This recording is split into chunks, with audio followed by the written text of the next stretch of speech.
Thank you so much எங்கள் ஸ்க்ரீனிங்க்கு வந்ததுக்கு support பண்ணுறதுக்கு ஃபார் ஆல் ப்ரெஸ் பீப்புள். இந்த முக்கியமாக கொஸ்டின் எல்லாரும் என்ன கேட்பாங்கன்னா, இந்த படத்துக்கு ஏன் நீல நிற சூரியன்னு பேர் வச்சிங்கன்னு.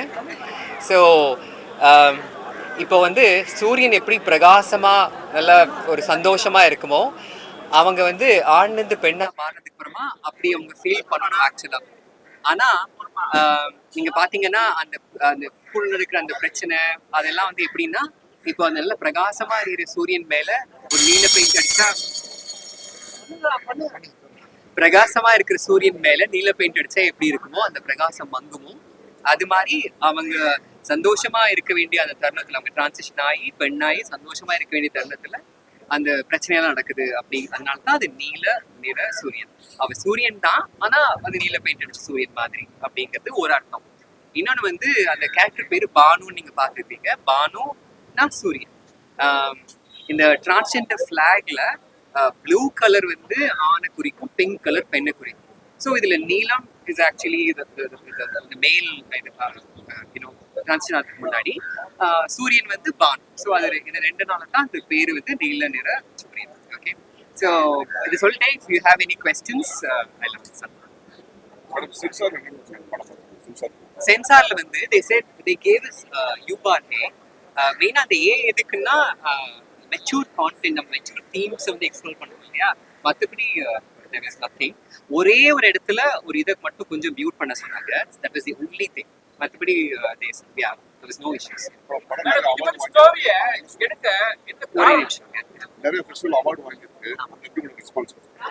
ஸோ இது வரைக்கும் மொத்தமா 23 இன்டர்நேஷனல் ஃபிலிம் ஃபெஸ்டிவல்ஸ்ல இது ஸ்க்ரீன் ஆயிருக்கு.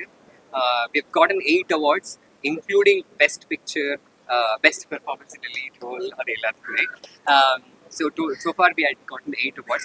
அங்கெல்லாம் எப்படின்னா, அவங்களுக்கு என்ன ஒரு சர்ப்ரைஸ்னா, இன் ஜென்ரல் இந்தியாவிலேருந்து ஒரு படம்னா சாங் இருக்கும், டான்ஸ் இருக்கும், ரொம்ப மெலோட்ராமா இருக்கும், சோகத்தை புழிஞ்சிருவாங்க அப்படின்லாம் அவங்க நினைச்சிருப்பாங்க, ரைட்? ஸோ இந்த மாதிரி ஒரு சோஷியல் இஷ்யூவை இவ்வளவு ரொம்ப சோகமா இது பண்ணாம ஒரு மேட்டர் ஆஃப் ஃபேக்டா டீல் பண்ணது.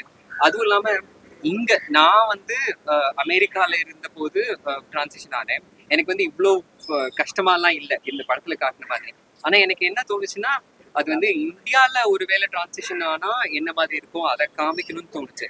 ஸோ அவங்களுக்கு வந்து நான் ஒரு இன்டர்நேஷனல் பர்சனா இருந்தாலுமே அவங்களுக்கு வந்து அது இந்தியாவில் இருக்கிற ஒரு சப்ஜெக்ட், அது இவ்வளவு டீட்டெயில்டா அதை பண்ணதுல அவங்க ரொம்ப அப்ரிஷியேட் பண்ணாங்க. எல்லாம் என்ன சொல்லுவாங்கன்னா, டிரான்ஸ்ஜெண்டர் படம்னா அந்த மாதிரி ஆட்கள் LGBTQ அவங்க தான் வந்து பார்ப்பாங்க. இது வரைக்கும் நடந்த 23 ஃபிலிம் ஃபெஸ்டிவல்ஸ்ல ஒரு 1000 பேருக்கு மேல, 1000, 2000, 3000 பேருக்கு மேல பார்த்துருப்பாங்க. அதுல வந்து விரல் விட்டு எண்ணக்கூடிய பர்சன்ஸ் தான் டிரான்ஸ்ஜெண்டர் பர்சன்ஸும் LGBTQ பர்சன்ஸும். மிச்சம் எல்லாம் யார் அதை பார்த்தாங்கன்னா, மூவி லவர்ஸ், குட் கான்டென்ட் பார்க்கணும்னு நினைக்கிறவங்க. இன்டர்நேஷனல் ஃபிலிம் ஃபெஸ்டிவல் ஆஃப் இந்தியாவில் இந்த படத்தை போட்டப்போ நிறைய மெச்சூர் லேடிஸ், ஓல்ட் லேடிஸ் வந்து பார்த்துட்டு அந்த படம் முடிஞ்சோடனே அவங்க ரொம்ப எமோஷனல் ஆயிட்டாங்க. அதாவது சில பேர் சொல்லுவாங்க, இந்த மாதிரி கான்டென்ட் எல்லாம் வந்து ஜெனரல் ஆடியன்ஸ்க்கு அது அந்த எமோஷனுக்கு கடத்தாது, ஏன்னா அவங்களுக்கு அதுல எக்ஸ்பீரியன்ஸே இல்லை அப்படின்னு சொல்லுவாங்க. ஆனா அந்த லேடிஸ் எல்லாம் வந்து ரொம்ப நல்லா இருந்துச்சு, ரொம்ப எமோஷனலா இருந்துச்சு அப்படின்னு சொல்லும்போது எனக்கு ரொம்ப சந்தோஷமா. ஸோ இந்த ஆசீர்வாதம்ங்கிறதுக்கு ஜென்ரலா என்ன அர்த்தம் அப்படின்னா, இந்த டிரான்ஸ்ஜெண்டர் பீப்புளை ஒரு பெடஸ்டல்ல வச்சு பாக்குறது, அதாவது ஒரு இடத்துல வச்சு பாக்குறது. அதாவது நீங்க வந்து ஸ்பெஷல் பிறவி, நீங்க வந்து பிளஸ் பண்ணினா நல்லா இருப்பாங்க அப்படின்னு அதுக்கு காசும் கொடுக்கறது. இப்ப அது ரெண்டு சைட்லயுமே அது வந்து அது ஒரு எக்ஸ்பெக்டேஷன், ஒரு இதா மாறிடுது. இப்போ ஒரு குழந்தைய பிளஸ் பண்ணணும்னா நீங்க வந்து டிரான்ஸ்ஜெண்டர் பர்சனா இருக்கணுங்கிற அவசியம் இல்லை, ரைட்? அவங்க வந்து டாக்டர் காமிச்சிருக்கலாம், யார்கிட்ட காமிச்சிருக்கலாம், நல்ல மனசு இருக்கிற யாருமே ஆசீர்வாதம் பண்ணலாம். அது ஏன் டிரான்ஸ்ஜெண்டர் பர்சன்னா, ஏன்னா அவங்க வந்து இவங்கன்னா இப்படிதான் இருப்பாங்க, இவங்க கிட்ட இதெல்லாம் எதிர்பார்க்கலாம், காசு கொடுத்தா என்ன வேணாலும் பண்ணுவாங்க, அந்த ஒரு தாட்ஸ் எல்லாம் நம்ம வந்து உடைச்சிட்டே வரணும். அதை உடைக்கலன்னா அப்புறம் திருப்ப நம்ம வந்து அந்த ஸ்டீரியோ டைப்பை திருப்ப அவங்களுக்கு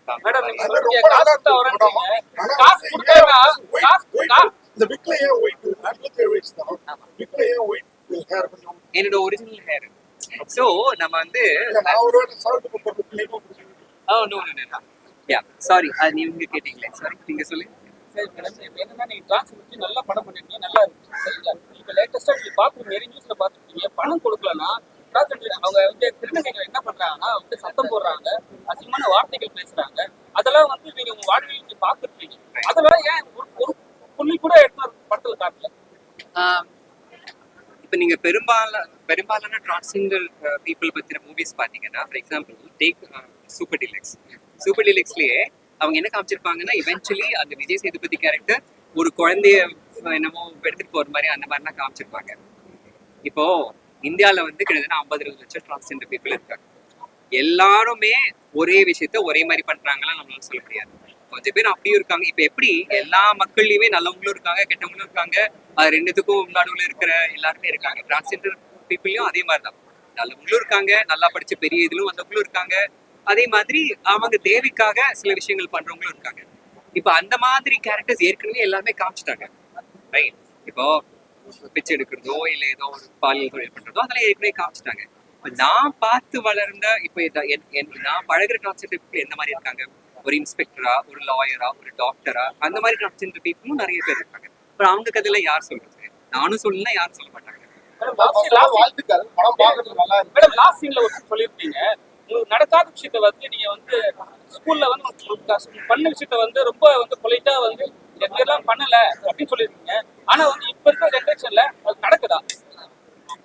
அதாவது சில ஸ்கூல்ஸ்ல கொஞ்சம் கான்சியஸ்னஸ் இருக்கிறவங்க இந்த மாதிரி விஷயத்த இன்னும் அதிகமா ஸ்டூடெண்ட்ஸ்க்கு தெரிய வைக்கணும். மென்டல் ஹெல்த் பத்தி, செக்ஷுவல் ஹெல்த் பத்தி இதெல்லாம் தெரிய வைக்கணும்னு நினைக்கிற சில ஸ்கூல்ஸ் இருக்காங்க. ஃபார் எக்ஸாம்பிள் நான் வந்து டெல்லியில நான் அமெரிக்கால இருந்து சில சமயம் வந்து மீட் பண்ண இந்தியாவுக்கு வரும்போது டெல்லியில இருக்கிற சில ஸ்கூல்ஸ் வந்து என்ன பேச சொன்னாங்க.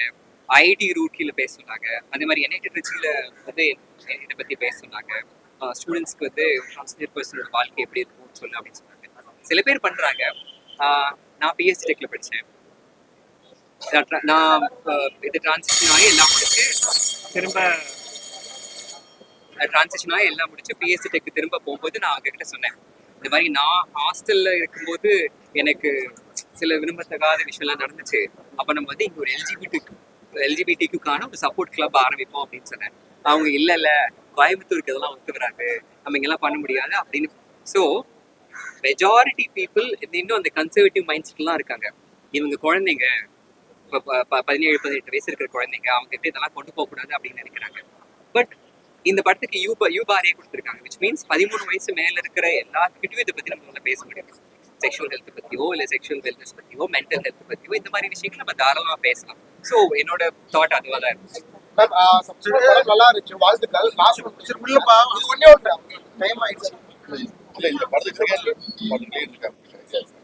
இப்போ வரைக்கும் இல்ல. ஆமா, இவர் கேட்ட என்ன நடந்துச்சு அப்படிங்கிறது பேசிக்கா நீங்க பாத்தீங்கன்னா அவங்க வந்து இதை விட்டு கூட்டிட்டு போயிடுறாங்க. சோ இதுல 2 விஷயம் நடந்துக்கலாம். ஒண்ணு வந்து அவனோட கேரக்டர் தானவே நீ என்ன நடந்தாலும் நடந்துட்டு போ அப்படிங்கிற நிலைமைக்கு அவனோட கேரக்டர் வந்துட்டான். சோ நான் என்ன சொல்ல வரேன்னா, இதுக்கப்புறம் என்ன நடந்தாலுமே அவனால அதை எதிர்கொள்ள முடியும் அப்படிங்கிறது தான் அதோட இது. பிகாஸ் அவன் சொல்றான் இல்லையா, என்னவோ நினைச்சிட்டு போ, நான் என்ன பாத்துக்குவேன் அப்படின்னு. So that was the end of, அதுதான் அந்த கேரக்டரோட ஆர்க்கோட climax. Congratulations for your first debut. Thank you. Wonderful attempt. Thank you. எனக்கு ஒரு விஷயம் என்னன்னா, இந்தியன் ஃபிலிம்ஸ்ல, தமிழ் ஃபிலிம்ஸ் எஸ்பெஷலி டிரான்ஸ்ஜெண்டர்ஸ் எப்படி போர்ட்ரே பண்றாங்க நினைக்கிறேன். Because you have taken a different right. But Indian ஃபிலிம்ஸ்ல, தமிழ் ஃபிலிம்ஸ்ல டிரான்ஸ்ஜெண்டர்ஸ் ஜெனரலி எப்படி போர்ட்ரே பண்றாங்க? ஸோ ஒரு 5 years முன்னாடி வரைக்கும் நீங்க பாத்தீங்கன்னா கேலியாவும் அது காமெடிக் எஃபெக்ட்டுக்கும் அதுக்காக தான் மெயினாக டிரான்ஸ்ஜெண்டர் பீப்புளை யூஸ் பண்ணியிருப்பாங்க. இந்த லாஸ்ட் 5 yearsல கொஞ்சம் அந்த கான்சியஸ்னஸ் வந்திருக்கு. அதாவது இது மாதிரி பண்ணக்கூடாது அப்படிங்கிற கான்சியஸ்னஸ் கொஞ்சம் வந்திருக்கு. ஆனா அவங்கள வந்து ஒரு ஒரு லாயராகவோ இல்லை ஒரு இது இன்ஸ்பெக்டராகவோ இல்லை ஒரு டீச்சராகவோ போர்ட்ரே பண்ணணும். ஏன்னா நம்ம இவ்வளோ வருஷம் இதெல்லாம் பண்ணிட்டோம். கதைக்கு தேவையே இல்லைனாலும் ஒரு டிரான்ஸ்ஜெண்டர் கேரக்டர் பிடிச்சி இழுத்து கேலி பண்ணி அதெல்லாம் பண்ணியாச்சு. ஆனா தமிழ் சினிமாவுக்கு அந்த தார்மீக பொறுப்பு உண்டு. அது பண்ணதுக்கு பிராய்ச்சித்தை தேடணும் அவங்க. ஆனா இப்ப யாரும் பண்ற மாதிரி தெரியல. நான் ரீசெண்டா பார்த்ததுல ஒரே ஒரு படத்துல மட்டும்தான், கார்கின்னு நினைக்கிறேன், அதுல வந்து ஒரு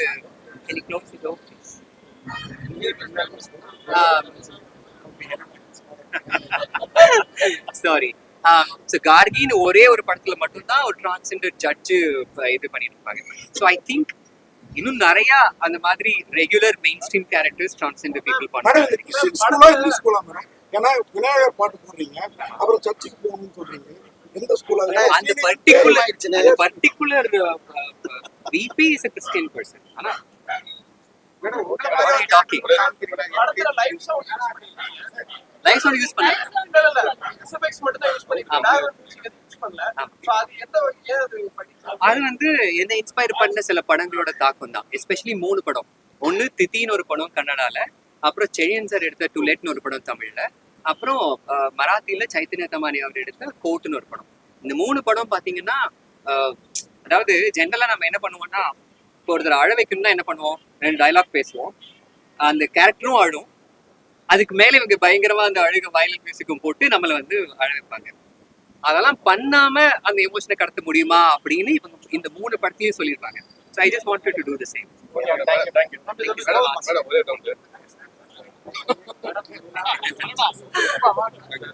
Thank you so much. Thank you so much. Okay.